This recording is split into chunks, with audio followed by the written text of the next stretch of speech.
I didn't grow up going to school as a rebel or a hothead, or I don't know that I had any reputation at all, high school, college, of dissenting, of objecting things, of being a labor organizer or things. I don't remember any of that growing up, but somehow that was instilled in me. Maybe it was being part of labor unions. I've been a dues-paying member of an employees union for almost my entire career, probably close to 50 years. I was a member of the State Department Officers Association, and I continue to pay dues in retirement. And I encountered seemingly almost situation after situation where dissent, objecting to policy, telling senior-most people that I didn't agree with the policy or that I wouldn't implement it, ended up being kind of a hallmark of my career. It started in 1968 when I was in training to learn Vietnamese language, and these doubts about the war were affecting many people, and the head of the Foreign Service Vietnam Training Center had said, anybody who has objections, you need to come forward. And I thought there'd be a rush, but I was the only one who came forward. And the head of the center was so mad, so upset, that I would even question the policy. Was it worth going and dying for, as I had seen fellow officers?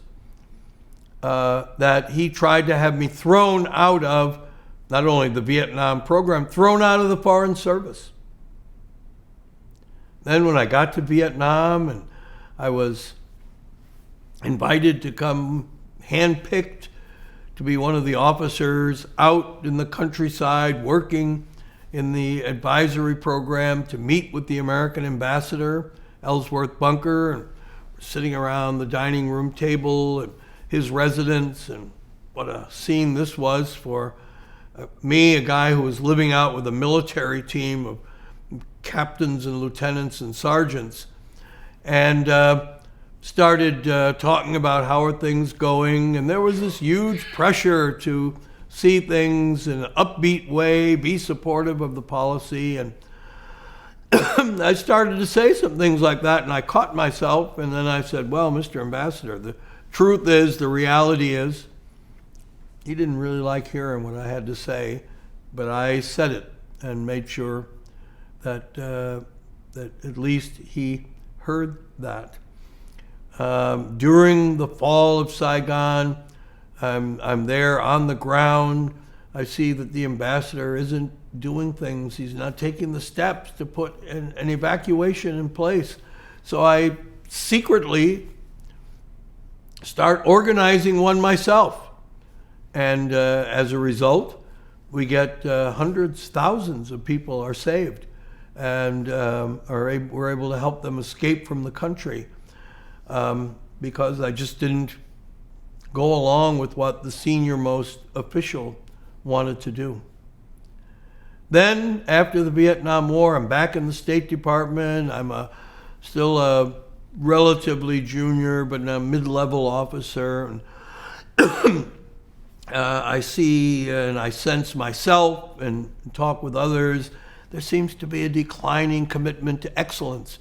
We're just going to have a personnel system that says, well, how long have you had this rank? And it's the turn of the other person, how well you did the job. The commitment to excellence that had been the hallmark of how people got jobs in Vietnam just was being ignored. And I put together this group of 46 officers, and we signed a declaration, which I then carried to the Secretary of State's office, and I led a group of 5 officers to go in and confront the Secretary of State and tell him what was wrong with our service, what was wrong with the American Foreign Service and diplomatic service, the declining commitment to excellence that was coming from the political appointees of both parties. And for that action, for that leadership, I received the William Rivkin Award. The Rivkin, Herder, and Harriman were the awards given each year. The Harriman to a junior officer, the Rivkin to a mid-career officer, and the Herder to senior officers for intellectual courage and dissent, critique of policy. Later, when I was Deputy Assistant Secretary of State, and I took on all the critics about our policy in Vietnam and Cambodia, people who didn't like that there be any movement, but I had my orders and I was prepared to wade into that pernicious battle in Washington, D.C. that can be so bitter among policy advocates on different sides, and got movement and got results for Cambodia, got results for POW MIA accounting, but at huge criticism. And I received the first of my 2 Herder Awards for that leadership, for that challenging policy. Almost everybody else in the State Department didn't want the policy I was working towards. And then, the very end of my diplomatic career, 1999, taking on the safety of my embassy, the most vulnerable, exposed embassy in the world. And I wrote to the Secretary of State and said, I refuse to implement your orders. We have to move to a new embassy. And my dissent made that possible.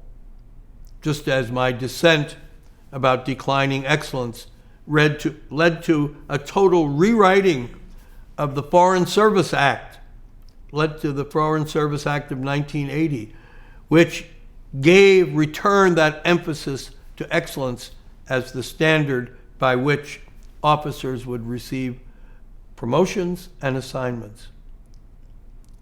So each year in the State Department, the Harriman Award is given to a junior officer, the Rivkin to a mid-grade officer or officers, and the Herder to a senior officer or officers. So in a service of over 4,000 officers, most individuals never receive the award at all, ever. There's a small cohort that received it once, and that's an amazing thing. There are a handful of individuals who have received those awards twice. But there's only one officer who ever received the awards for challenging policy and dissent 3 times. And that was me. And I'm so very, very proud that I was recognized for my willingness to stand up, to challenge policy, to urge and advocate for what I believe was the right course of action, and to be recognized for my intellectual courage in doing so, and my willingness to tell the Secretary of State, I refuse to implement your orders.